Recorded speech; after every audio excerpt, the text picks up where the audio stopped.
So here's what I don't understand. What's that? You were married to this woman for quite a while, yet she still cheats on you, moves out on you, leaves you in a hell of a situation at your work, yet you can't sign these papers. Why? If someone had done all this stuff to me, I'd want them out of my life as soon as I could. Well, because eventually he will tire of her, he will chew her up, he will spit her out, and when he does, she'll come back to me, and things will be back to where they were before this.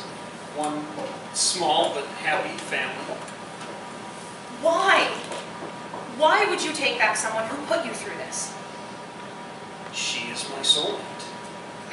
Oh, you're one of those people. What do you mean, those people? Don't you believe in soulmates? Okay, hypothetical situation. Let's say there is just one person out there, one singular person able to put up with you and all your issues, challenges, and body odor. What exactly does that say about you? And what the hell do you do if your soulmate is a Mongolian tribe woman? Now, how do you know soulmates don't exist? How do you know they do? Because I met mine. Her. Yes. The woman who cheated on you and just gave you divorce papers. That is your soulmate. I don't think that the one person you're meant to be with for the rest of your life would put you through what I just watched. She's got a point. No matter how you look at it, either soulmates aren't a thing, or she isn't. We had fun. We loved each other. Yeah, everybody has a stage like that in a decent relationship. Sure, I've had my troubles, but I have a period like that in at least a quarter of the time. Maybe you just what? Just didn't know you could feel like that with someone else because you were with her. So you think I should sign these papers? Yes. Let's say you don't sign these, and what you think will happen happens. This guy takes her heart and destroys it, and she comes back to your apartment on her hands and knees, begging you to take her back, and you do. So you get back together with her. How can you look at her in the morning every day and not think about the pain she's causing you right now? Counseling? Maybe. But what if I do sign these papers and I never find anything close to what I had? That is a risk you run, yes, and believe me, after all I've experienced, I could very easily join you in thinking that it's hopeless, that I've broken my heart so many times. So why don't you? Why not just give up? Because I know that when love hits, like really, really hits, it's going to be amazing. I know that you can get to a place where you are just so in love, your whole perspective on things change. Where you start seeing their first name pop up in random places and your heart skips a beat. Where if you bump into them by chance crossing 34th and 7th, you find yourself going out of your way to cross 34th and 7th just on the possibility of seeing them again. When you don't need to do anything big or extravagant on Saturday night, you just sit alone with them on your roof, just enjoying each other at some silly extravagance of the poor. That's when it really, really hits. I don't know. What you're describing sounds almost exactly like a soulmate. No, I just know that I could meet more than one person like that in my lifetime. But you haven't yet? Not yet, no. See, what you're looking for, that's pretty specific. You sure there's more than one person for everyone out there? I do. I think there are levels of compatibility we can have with another person. So maybe after all these years, I lost my chance of finding someone I was more compatible with? I wouldn't say you've lost your chance. What would you call it? Maybe you delayed your chance? What say you, Mr. Bartender? Who's right? Is there just one soulmate out there for everyone, or not? You're going to think that I'm dodging the question, but you're both right. That is the definition of dodging the question. Look, every cliche about love that you can think of, soulmates, plenty of fish in the sea, love at first sight, love when you least expect it, opposites attract, they're all cliches for a reason. In this job, I've seen them all work, and not work. So which one is right? They're all right. Well, that's frustrating. You see, both of you think that there is one set definition of love. That you can go to someone like old Mr. Webster and have it defined for you. But the reality is that love is different things to different people. like a fingerprint. And maybe the moment we fall in love is the moment we realize what definition best suits us. I thought bartenders were supposed to have all the answers. Harry Gordon Johnson once said, the greatest accomplishment of a bartender lies in his ability to exactly suit his customer.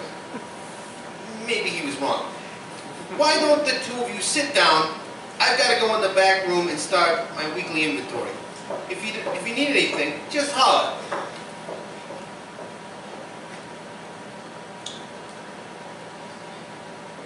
So, do you want another one? Yes. So do I. You know what? Here, give me your glass. Are you sure that's okay? I don't see why not. I mean, he's not here. I'll let him know we've had one. Hey, can I ask you something? What's that? Why bourbon? When I was in college, all my girlfriends were into those fruity drinks, ordering appletini to try and pretend that they were Carrie or Samantha or one of the other two. And the stuff they ordered just took so long to make. I had to laugh at the look on the bartenders' faces while my roommates ordered these super fancy, super sweet drinks. Pink squirrels or fuzzy navels, Smith and Kearns. Hey, don't knock a good Smith and Kearns. Why don't I just have chocolate milk alone at home? So that left me all the harder spirits. Brandy reminded me of my grandmother. Tequila was too intense. Vodka just seems like the kind of drink you start with just before the end. So that left whiskey. To me, regular whiskey tastes like sawdust and loneliness. But bourbon is so much better.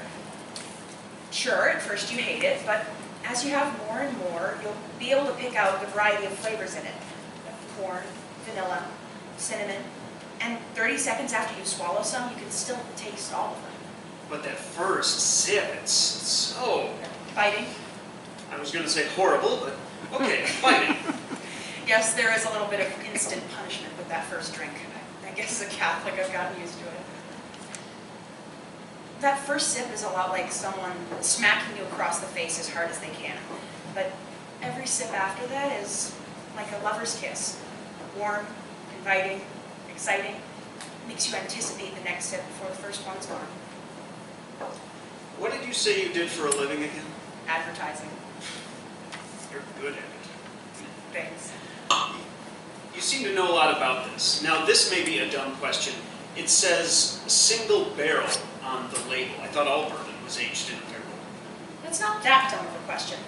Single barrel means that what is in that bottle came out of one single barrel. More premium. A lot of the cheaper brands combine dozens of barrels to create uniform looks and tastes, so people know what they're getting into.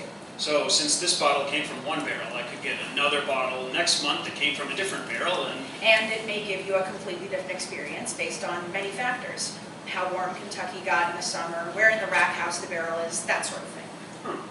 And how long do you age bourbon? It depends on the brand, quality. Usually the longer it's aged, the less biting it is and more flavor gets infused. For me, a 20-year-old bourbon is the best. How is this one? This one is pretty good. I like when the rye really comes through like it is here. Plus, can you pick out the nutmeg in it? Does nutmeg taste like burning? Reminds me of Christmas. So just so I have a frame of reference, how would you rate it on a scale of 1 to 10? If this was my last glass of bourbon on earth, with you here tonight, it'll be all right. What's so funny? It's nothing. No, come on, out with it. Share your funny with the class, please. Yeah, it's kind of mean. I can't even believe I thought that. What is it? It's just that you seem to have more patience with alcohol than you do your love life. I do not! Well, you weren't exactly the textbook definition of patient when you came in. Well, I was frustrated. Believe me, I've had to use more than a normal human's amount of patience during my dating life. Okay, You don't believe me? I do. That's not what your face says. This is my normal face. I don't know what to tell you. It's not like I'm sitting there next to the barrel waiting for it to finish aging.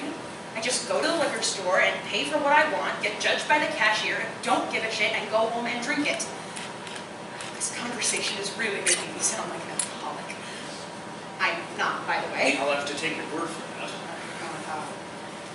But when I find a good bottle, like really good, I know that unfortunately the experience is finite. But the good news is that I can go out and get another bottle next month. Will it be a better bottle? Who knows? I could find one that knocks my socks off even more. But even if it's not as good as the first one, it's still a good night. I feel strange you comparing my entire gender to something you can get in the back of a Trader Joe's. But when I go out on a date with someone and it's good, like really good, it won't be finite. That I'll be able to have that same feeling every day for the rest of my life. That I won't have to go to the store anymore. That's the goal. But at what point do you give up trying to find the better bottle? How do you know that you found the best one for you? Isn't that the challenge everybody faces?